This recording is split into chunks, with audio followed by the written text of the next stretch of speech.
Graça e paz, amados, voltando aqui sobre o assunto a oração da fé, parte 2.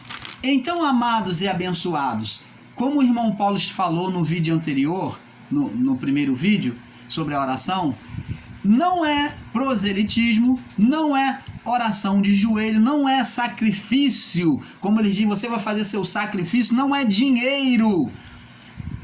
Oferecer sacrifício é que vai chamar a atenção de Deus, como ensinam aí pastores, chamados pastores do sistema religioso, homens maus, que ensinam que se você der o seu sacrifício, o seu Isaac, preste atenção. Quem acredita nisso é porque não tem atenção na Bíblia, como o próprio irmão Paulo ensinava. O irmão Paulo errou e o irmão Paulo está aqui para dar a cara a tapa e admitir que errou, ensinando um erro, enganando e sendo enganado. O irmão Paulo esteve nisso. Ele esteve sendo enganado e esteve enganando pessoas com o ensino religioso totalmente errôneo. Porque o sacrifício que Deus pediu a Abraão, Isaac, nunca foi aceito. Nunca foi oferecido. Deus não permitiu, até porque Deus só pediu a Abraão aquele sacrifício para provar o seu amor. Como naquela época era repetitivo, era cultuado o sacrifício a Baal, aonde se sacrificava, entregava o seu filho ao fogo para ser queimado e até imolado. Então Deus fez o mesmo pedido que Baal fazia, que os filhos de Baal faziam, ele fez com Abraão. Agora entenda bem, você vê que se formos olhar bem, pegando o sacrifício a Baal e pegando o sacrifício de Isaac, parece que Deus está agindo igual a Baal. Ele usa os mesmos métodos. Mas para quê? Para ensinar Abraão e a nós que Deus não aceita e nunca aceitou sacrifício humano, porque o sacrifício perfeito seria de si mesmo, do seu próprio filho. Então, o Isaac tinha a representação de Cristo e Abraão a representação de Deus. Quando Abraão vai imolar a criança, pega no cutelo, Deus falou: Abraão, não faças mal ao menino, porque agora sei que tu me ama. E aonde é que nós não enxergamos? Andamos tão cego espiritualmente, é uma escama espiritual que não deixa enxergar, que vê que foi uma prova de Deus para provar o amor de Abraão, se ele amava mais o filho que o próprio Deus deu ou a Deus. Quando Deus viu que Abraão amava mais a ele, Abraão agora foi aprovado mais uma vez pelo Pai. Esta era a prova que Deus precisava para provar Abraão. Mas quem sacrificou o animal? Quem foi que sacrificou? Foi o próprio Deus. Deus fez aparecer um cordeiro preso no meio dos arbustos, e ali Abraão pegou aquele cordeiro e sacrificou para Deus no lugar. Então Abraão fez a representação de Deus sacrificando o seu cordeiro. Ali teve uma imagem escatológica, uma imagem dos céus para a terra, do que precederia, do que aconteceria futuramente. O Pai sacrificando o Filho. Você está entendendo, amado? Então temos que entender isso. Deus nunca pediu sacrifício nenhum. pode mover a mão de Deus, porque o sacrifício perfeito que moveu a mão de Deus é Cristo, e se não for por ele, ninguém vem ao Pai senão por mim. Ele já foi demonstrado como caminho. Que caminho é esse? Ele diz: eu sou o caminho, a verdade e a vida. Que caminho é esse? É o caminho que foi representado no tabernáculo, o caminho perfeito, até a mesa da preposição, a mesa do sacrifício, até o altar do sacrifício. Existia um caminho. Então, existia a porta do tabernáculo, né, no portão do tabernáculo, e Cristo ali na porta, ele era o caminho, ele era a porta de entrada. Ele falou: eu sou a porta, eu sou o caminho, eu sou o caminho, eu sou a verdade. Cristo era a verdade expressa. E a vida. Então, tudo figuras. Jesus falou de figuras toda do tabernáculo, que existia no tabernáculo. Então eles, os discípulos, podiam entender quando Jesus falou: eu sou o caminho, a verdade e a vida. Porque o caminho, a verdade e a vida foi expressado o tempo todo no período mosaico até eles, através do tabernáculo. Então eles podiam entender o que Jesus falava. E Jesus falou: ninguém vem como o Pai está nele. Ninguém vem ao Pai senão por mim. Então, para vir a Deus é por meio de Cristo, não é por meio de sacrifício. Não adianta subir escadaria da Penha, não adianta fazer qualquer ritual. Não adianta você passear em cima do sal grosso, não adianta você passar por baixo do portal, não adianta você mergulhar no tanque, na água, não adianta nada disso, porque isso são apenas ritual místico. Isto é espiritismo. Isto só traz condenação para você que vive no sistema religioso, no meio evangélico, praticando isso. Você vai ser sempre escravo e refém destes homens que pregam este misticismo. Porque todos esses símbolos já foi retirado de nós na figura de Cristo na cruz. Por isso que ele disse: está consumado. Consumado significa completou. Já cumpri todas as coisas. Então a sentença de condenação foi retirada, então está completo. Já estabeleci tudo, tirei toda a condenação, está completo. Já fiz tudo que tinha que fazer para reparar a criação. Você está entendendo, amado? Então não adianta nada dessas coisas. Vamos ver aqui. Então, as repetições de oração não irão mover a mão de Deus, pois Deus não é conduzido por emoções humanas. Não adianta repetir, chorar, gritar ou se penitenciar, pois Deus não ouvirá. Não adianta você se sapatear, não adianta subir monte, nada disso, porque Deus não é movido por emoções humanas. Os caminhos de Deus não são os caminhos do homem. Deus não vê a aparência do homem, como disse para Samuel em relação aos irmãos de Davi. Não atente para a aparência.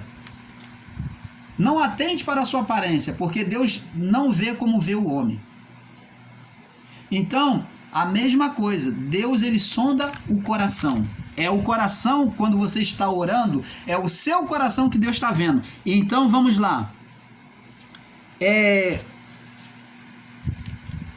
Vamos para o livro de...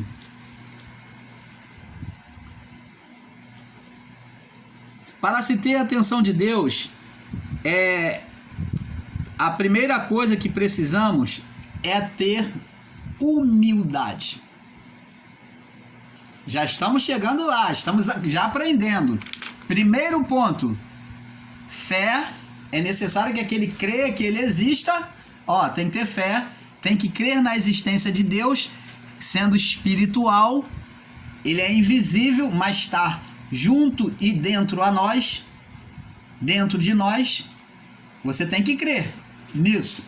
Outro ponto, agora, tendo essa fé, tem que ter humildade. Ponto principal que impede muitas pessoas de receberem qualquer coisa de Deus. Então vamos lá. Mateus 5, verso 3. Vamos lá. Mateus 5, 3. Vamos aprender aqui. Diz aqui, olha só, entre tantas bem-aventuranças, Jesus abrindo a sua boca, e vendo Jesus a multidão, vamos ler, 5, do 1 em diante. Vendo Jesus a multidão, subiu a um monte e, assentando-se, aproximaram-se dele os seus discípulos. E abrindo a sua boca, ensinava dizendo... Quando ele viu que existia muita gente querendo, interessado em saber sobre o reino de Deus, ele diz assim, ó, abrindo a sua boca, ensinava dizendo: bem-aventurado, que significa feliz ou próspero, satisfeito. Bem-aventurado, feliz, próspero, satisfeito ou atendido. Bem-aventurado os pobres de espírito, porque deles é o reino dos céus. Vamos ficar por aqui. Se você quiser, pode ler as outras bem-aventuranças. Mas de você, meu irmão, abençoados e abençoadas, vocês vão observar que as bem-aventuranças, as outras, estão sempre para o futuro. Mas esta é a primeira bem-aventurança e é a única que está no presente. Bem-aventurado os humildes de espírito, porque deles é. Porque deles é. Ó, no presente. Porque deles é o reino de Deus. Então, o reino de Deus que Jesus está dizendo aqui é que ele se manifesta diretamente na vida daquele que tem humildade de espírito. Ah, irmão Paulo, então eu moro numa comunidade, então eu sou aceito por Deus, que eu sou humilde. Opa, não é essa humildade de pobreza material. Não é o fato de você morar numa comunidade, não é o fato de você ser baixa renda, não, mas humildade não é de coisas materiais, mas é humildade de espírito. O que é, irmão Paulo, então ser humilde de espírito? É ter e sentir a necessidade de Deus. Ter sempre a necessidade de buscar a Deus, sentir sempre a necessidade de buscar a Deus, de ouvir a Deus. Isto é ser humilde de espírito, é aceitar as palavras do Pai, ensinada pelo Pai. Você está entendendo, amado? Isso é ser humilde de espírito, é ter sede de conhecer a vontade de Deus, estar como, vamos citar um exemplo aqui que o irmão Paulo já explicou em alguns vídeos, como Marta e Maria. Marta estando na casa de Marta, Jesus foi na casa de Marta e Marta estava lá no seu serviço, querendo mostrar serviço para Jesus, fazendo e acontecendo, fazendo comida, fazendo tudo, limpando, e ela viu que a sua irmã estava lá, ó, deleitosamente, só ouvindo, ó, nos pés do mestre, lá ao lado do mestre, só ouvindo a palavra. E ela disse assim: mestre, ela chamou a atenção de Jesus, veio chamar a atenção de Jesus e falou: mestre, não te dá conta de que minha irmã está aí, ó, não faz nada aí, manda ela vir me ajudar. Olha a petulância dela, chamando a atenção de Jesus e ainda dando ordem do que Jesus tinha que fazer, mandar a irmã dela vir ajudar. E Jesus falou: Marta, Marta, você escolheu isso aí, ó, fazer a limpeza, mas Maria, sua irmã, escolheu a melhor parte, e dela isso não será tirado. Então Maria escolheu a melhor parte, humildade. Ela tinha sede em conhecer as coisas de Deus. Ela tinha sede em ouvir a Deus. Ela queria compreender as coisas do Pai. Você está entendendo, amado? Isto é humildade de espírito. A Maria representa a manifestação da graça de Deus, quando Marta representa a lei, aqueles que querem fazer para agradar, querem fazer as coisas aparentes dos olhos, elas querem fazer a obra de Deus, e dá dízimo, e sobe monte, e fica de joelho em oração tantas horas, e faz círculo de oração, e faz tanta coisa, faz penitência, ela faz a vontade do pastor, o pastor manda fazer, manda varrer, manda fazer isso, ela faz. Ela quer agradar o homem. Ela quer, na sua manifestação religiosa, chamar a atenção de Deus pelo físico. Mas não chamamos a atenção de físico pelas coisas aparentes, mas pelas coisas espirituais. E uma delas é a humildade. É ter sede e vontade de obedecer, de aprender de Deus para obedecer a Deus. Você está entendendo, amado? E nós vamos agora falar sobre umas pessoas. Vamos lá. Vamos prosseguir. Então vemos agora várias pessoas, além de Maria, que está aos pés de Jesus, né? Quando Marta representa a lei, que é aqueles que querem demonstrar, né, pelas obras, que oram muito, que gritam, que fazem. Temos um exemplo de uma pessoa chamada Ana. Ana, eu não vou aqui, está no livro de Samuel, capítulo 1, no verso 9, tá? Eu não vou estar lendo para não ficar muito extensivo. Ana, ela não tinha filha, ela era estéril. E ela queria receber um filho de Deus, ela já estava velha. A sua rival, que era a Penina, caçoava delas, né?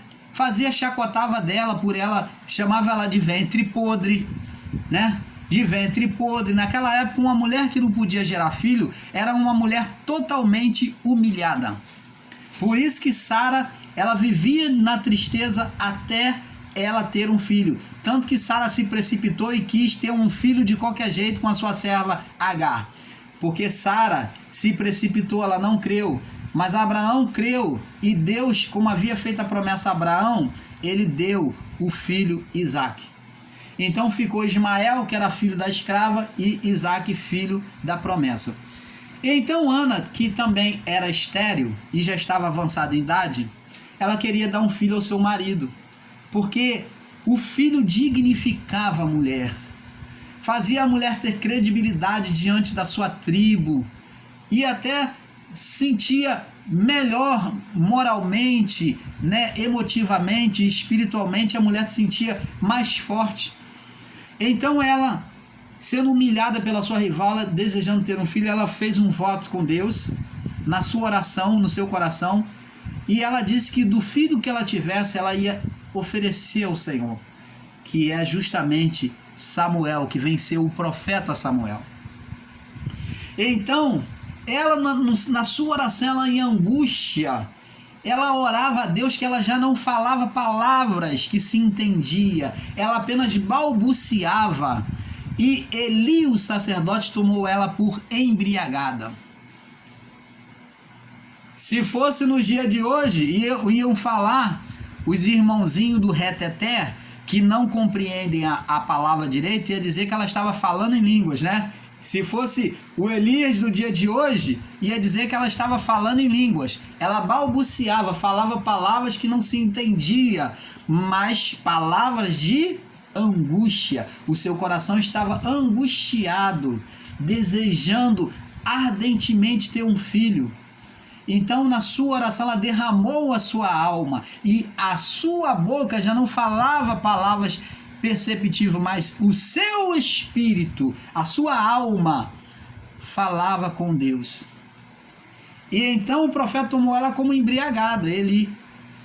Mas quando ela chegou, ele falou: não, a tua serva não está embriagada, que tua serva está totalmente angustiada e vem derramar diante do Senhor a sua angústia.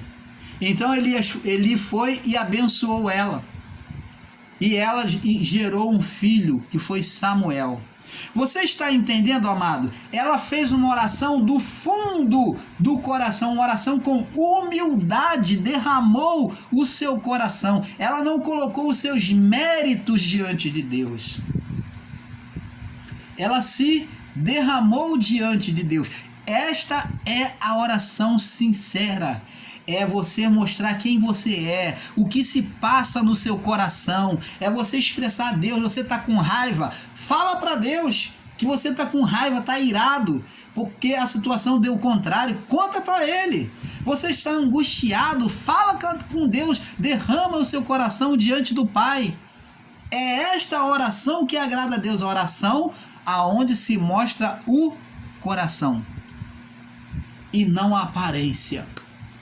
Não uma oração de penitência, mas é uma oração em que faz colocar o coração diante de Deus. Deus não olha a aparência, mas Ele vê o coração. Ele falou para Samuel: não atentes para a aparência, porque o Senhor sonda o coração. Quando se mostra o coração, que nem a mulher cirofenícia mostrou o coração, o sofrimento dela, em querer ver a sua filha liberta, ela buscou uma saída, ela mostrou o coração. Ana mostrou o coração.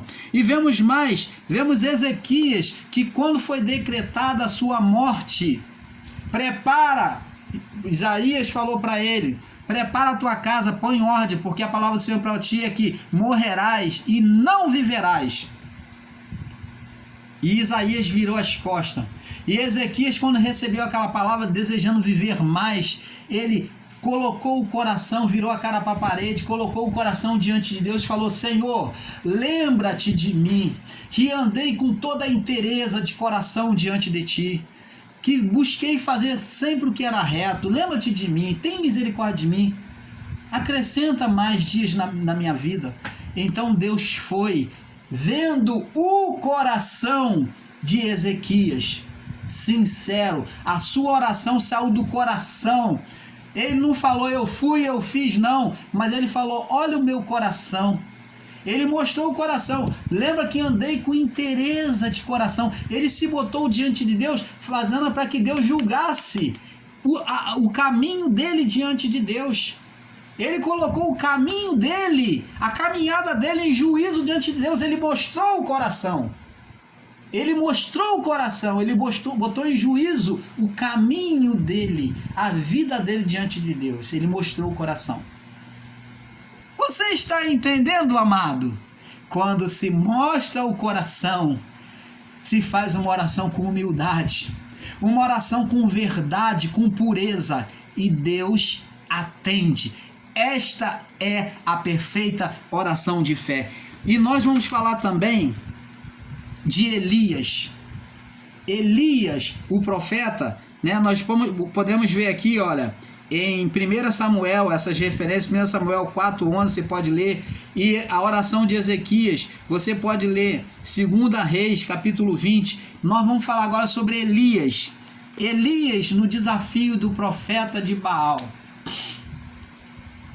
Elias, quando o povo estava cocheando entre dois pensamentos, entre servir a Deus e a Baal, que o povo muitas das vezes era idólatra, o povo israelita, cambiava para o lado de Baal muitas das vezes, e tinha ídolos no meio deles, ídolos dos Balaíns no meio deles. Então, para acabar com esse marasmo da fé do povo, uma vez lá, outra vez cá, Elias já estava, me perdoe a expressão, de saco cheio, com a atitude idólatra do povo. Elias chegou ao seu limite e falou: olha, chega, vamos tomar a decisão. E colocou lá em cima daquele monte Carmelo os Balaíns de um lado e o povo de Israel do outro. E Elias falou: vocês vão buscar o Deus de vocês, e o Deus que responder com fogo, consumiu o sacrifício, esse é o verdadeiro Deus, para que acabe de uma vez com essa idolatria do povo de Israel. E que vocês que são idólatras saibam quem é o verdadeiro Deus. Então, foi feito o desafio. Os Balaíns, os adoradores de Baal, ficaram desde de manhã até a noite, a entrada da noite, clamando a Baal, e nada. Se retalhando com lancetas, com chicotes, onde havia navalhas, se retalhando as suas costas, o seu corpo, o seu peitoral, para que sangrasse, para que Baal recebesse o sangue e respondesse com fogo. E nada. E Elias zombava dele e dizia: clama mais alto, talvez ele esteja ocupado, talvez esteja dormindo. Elias zombava. Sem menor preocupação, Elias falava, debochando lá, vendo eles e debochando. E quando eles terminaram, já estavam cansados, não houve resposta, Elias falou: agora é minha vez. Elias, primeiro ponto, Elias reparou o altar, porque naquele altar era oferecido a todos os deuses. Então Elias limpou as pedras, limpou o altar, juntou as 12 pedras que representavam as 12 tribos de Israel, que as pedras estavam para lá e para cá, caídas. Elias reparou o altar, juntou as 12 pedras, juntando, fazendo a reparação do povo de Israel, da tribo de Israel. Elias então colocou o sacrifício ali, o cordeiro, mandou que jogasse água, e mais água, a ponto que a água chegava a correr pelo regaço. E então Elias demonstrou a sua fé. Ele demonstrou a sua fé. Ele expressou o seu coração. Ele colocou o seu coração diante de Deus. Ele não teve medo, porque aquele que Deus que não respondesse, o povo seria passado à espada. Era o desafio, que iria morrer. Os Balaíns poderiam matar ele e matar o povo de Israel. Então, Elias confiou em Deus, mandou derramar bastante água, que representava purificação, representava a palavra de Deus. Ele confiou, e a muita água representou a confiança sobre as palavras de Deus. E então Elias clamou ao Pai e o fogo desceu. Então, amados, quando se mostra o coração, Deus, ele responde.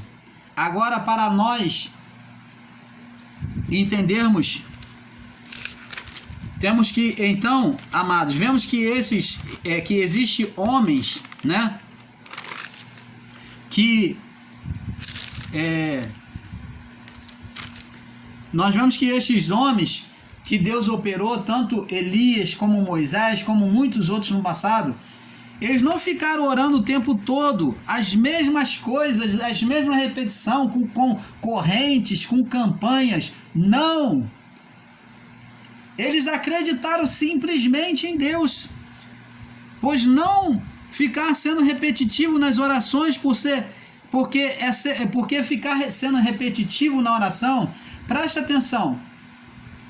Uma pessoa, quando fica sendo repetitivo na oração e fica: meu Deus, me dá meu carro, e chega no outro dia ela fala: meu Deus, me dá uma casa própria, e chega no outro dia ela: meu Deus, me dá uma casa própria, Senhor, eu tenho te pedido uma casa própria. Ela está sendo repetitiva na oração. Eu pergunto a você: ela está confiando em Deus?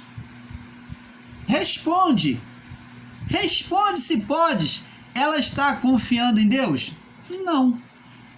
Porque se ela, uma pessoa que confia no Pai, um filho que confia no Pai, ele pede uma vez e ele apenas crer no seu coração.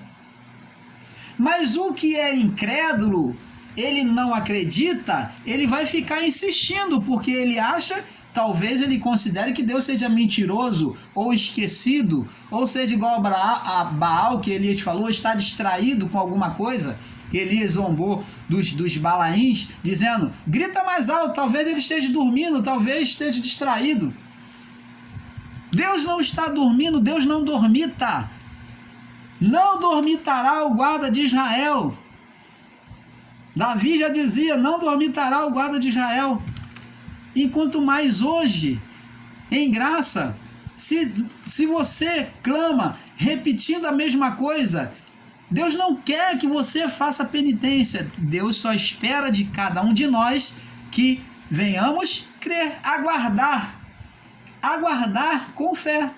Se você creu, se você já pediu, então a sua oração agora é dizer, como Jesus disse, olha, diante do túmulo de Lázaro, Pai, graças te dou pela obra que tu já realizaste aqui. Então, se você crê, você realmente vive a graça de Deus e você crê, você é uma pessoa de fé. Se você já pediu, então agora você só vai agradecer. Você vai falar, Pai, eu creio, eu te pedi e eu creio que o Senhor já me atendeu. Eu creio que no momento certo o Senhor já vai realizar aquilo que eu tenho te pedido.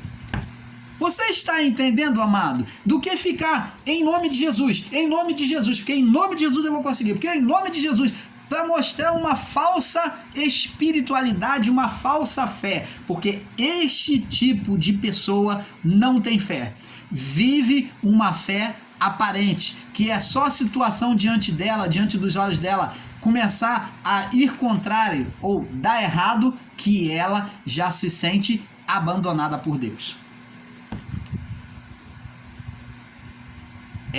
Pedro, Senhor, se é tu, manda-me ir ter contigo, andando sobre as águas. E Jesus falou, vem Pedro, vem. E Pedro começou a caminhar. E as ondas do mar vieram, sopraram fortemente sobre as águas, e o mar se agitou violentamente. E o que aconteceu com Pedro? Olhou para baixo, perdeu a sua fé. Essas pessoas que vivem sendo repetitivas são pessoas que só têm uma fé de Pedro, uma fé aparente, uma fé momentânea, não é uma fé sólida.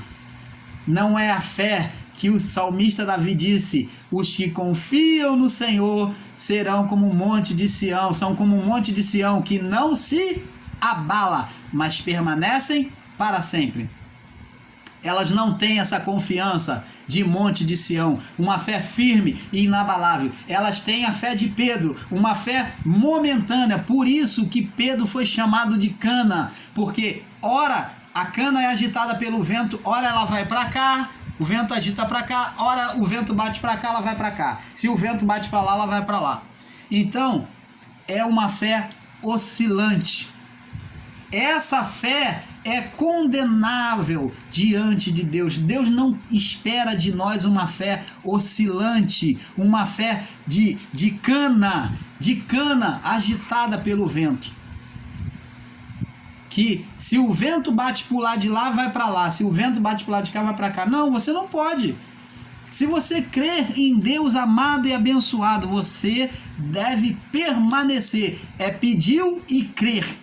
E você só vai agradecer ao Pai, dizendo para Ele, eu creio. Ao invés de você ficar repetindo a sua oração, você simplesmente faça a oração assim, ó, repita a oração assim, ó, pensa em Deus, pensa naquilo que você pediu a Deus e só faz isso, ó. Aprende com o irmão Paulo, ó. Ao invés disso, de você ficar repetindo o tempo todo aquilo que você pediu, já pediu a primeira vez? Então agora, se você lembrou, você só confessa isso, ó, eu creio. Eu creio. Eu creio. Eu creio. É isto que nós temos que fazer. Eu creio. Quando vier a situação que vem querer roubar a certeza do seu coração, confesse, eu creio. Dentro de você, confesse com os lábios, confesse dentro de você, eu creio. Quando a situação for adversa, você já orou, confesse, eu creio.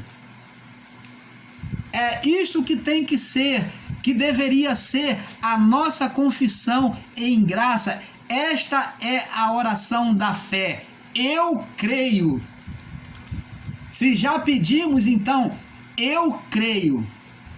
Em nome de Jesus. Confesse, eu creio. Então, amados, não é você ficar sendo repetitivo. Jesus nos ensinou, sim, a permanecer e a pedir, mas a perseverar permanecer em pedir, sim. Jesus disse: pedi, pedi, dá-se-vos-á. Ele nos ensinou a pedir, pedir. Ele ensinou. Você vai falar, irmão Paulo, mas Jesus ensinou a gente pedir, pedir. Mas não uma oração de penitência. Ele ensinou pedir e crer. Permanecer na fé. Permanecer na fé. A fé quando está dentro de alguém, não precisa ser demonstrada com euforias, gritos, sapateados, e sim com humildade e tranquilidade. Então, a fé quando está dentro de nós, ela não precisa ser demonstrada com euforia, com gritaria, nada disso, mas ela tem que ser demonstrada com humildade. Com humildade. Vamos ver aqui no livro de Marcos, capítulo 4, no verso 5. Diz aqui, ó,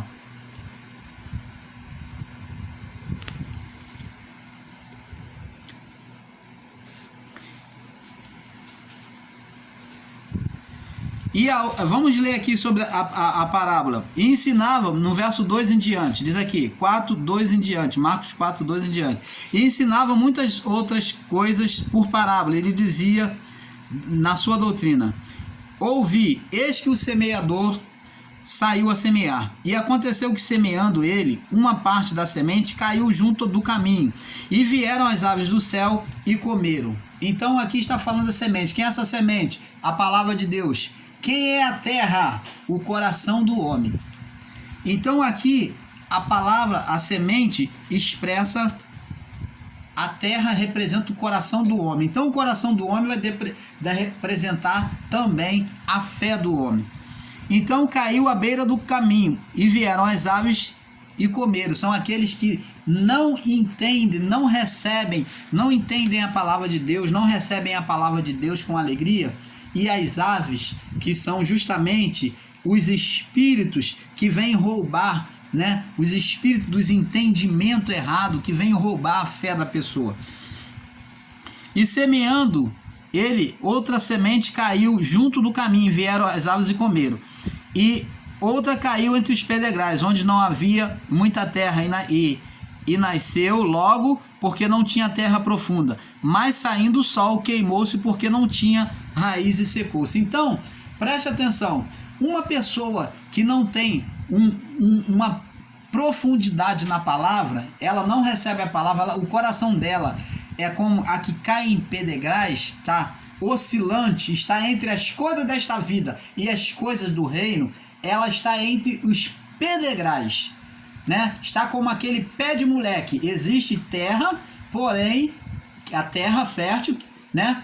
Porém ela está estruturada nas coisas desta vida ainda. Existe mistura. A base dela, muitas das vezes, das coisas desta vida. Ela até quer saber das coisas do reino de Deus, mas ela está oscilante. Então essa é que caiu entre os pedregais e ela não tem estrutura. E o sol, o que é o sol? São as provações, o sofrimento desta vida, as situações contrárias desta vida rouba a fé desta pessoa e ela morre, ela abandona a fé. Então, amados, nós vamos agora no livro de Miqueias, capítulo 6. Miqueias, capítulo 6. Miqueias 6, 6. Do 6 ao 8. Vamos ler aqui.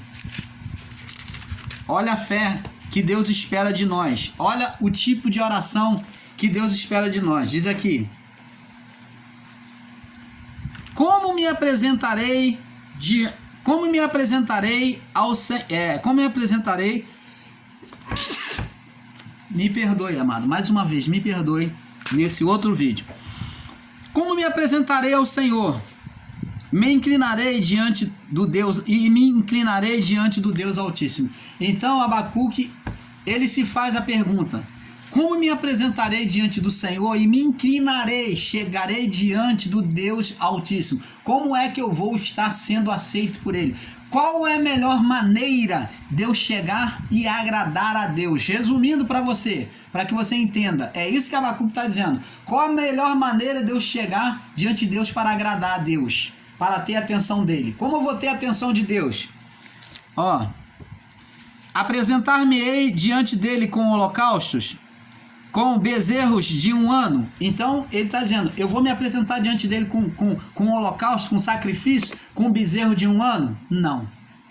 Então, esses que pregam aí que você tem que dar sacrifício, tem que dar dízimo, tem que fazer voto, isso tudo é para satisfazer a ganância do seu próprio ventre, do ventre deles, porque eles estão deturpando a palavra de Deus. Eles estão deturpando para conseguir o propósito deles, que é tirar o seu dinheiro, é dominar sobre você, porque isto não está, e você está vivendo aqui na palavra. Então, não é com holocausto. Me apresentarei diante dele com holocausto, com bezerro de 1 ano, com sacrifício de um animal, de um bezerro de 1 ano. É isso que Deus pede, igual o sacrifício do passado? Não. Verso 7. Agradar-se-á o Senhor de milhares de carneiro, ou de 10.000 ribeiros de azeite? Então, aqui está falando de riquezas. Agradar-se-á o Senhor de milhares de carneiro e de 10.000 ribeiros de azeite, que o azeite era, a fonte da prosperidade naquela época. Quem tinha pés de oliveiras e cultivava as oliveiras eram homens ricos e prósperos financeiramente. E é por meio disso que a pessoa vai agradar a Deus, dando dinheiro. Você é do sistema religioso, preste atenção nisso, por favor. Você das igrejas evangélicas, é com isso, é com o dinheiro que você chama a atenção de Deus, é com a riqueza material daquela época que aqui diz, darei o meu primogênito pela transgressão, pela minha transgressão, e o fruto do meu ventre pelo pecado da minha alma. Ele vai sacrificar o seu Isaac. Eu vou dar o meu próprio filho para poder agradar a Deus. Eu vou dar tudo, vou dar o meu tudo. Você vai fazer o sacrifício do seu tudo para dar a Deus. Você vai vender os objetos da tua casa para agradar a Deus? Não. Nada disso. Isso tudo aqui é uma pergunta. Agora vem a resposta. Verso 8. Ele te declarou, ó homem, o que é bom. O que é bom. O que Deus pede de ti. E o que o Senhor pede de ti. Senão que pratiques a justiça. Andes no caminho reto. Agrade a Deus. Ouça a sua palavra. Obedeça a Deus. E ames a benignidade. Que você tenha prazer em ser bom. Em ser misericordioso para com o seu próximo. Amor a Deus. Amor a Deus, amor ao próximo, e andes humildemente, andes humildemente para com o Senhor teu Deus. Você está entendendo, amado? Então, não é sacrifício, não é ritual, não é nada que você possa oferecer a Deus, mas está aqui a resposta, senão que pratiques a justiça, que ames a benignidade, que fala de amor ao próximo, ames a bondade, faça aquilo que é bom, para com o próximo, e andes humildemente para com o Senhor teu Deus. Você está entendendo, amado? É um pouco aqui, um pouco ali, e nós vamos saindo do engano religioso, vamos chegando próximo à verdade cada dia mais diante do Pai. Então nós vamos passar para o próximo vídeo, porque é um pouco aqui, um pouco ali, tá bom? Fique na paz, vamos para a parte 3, em nome do Pai.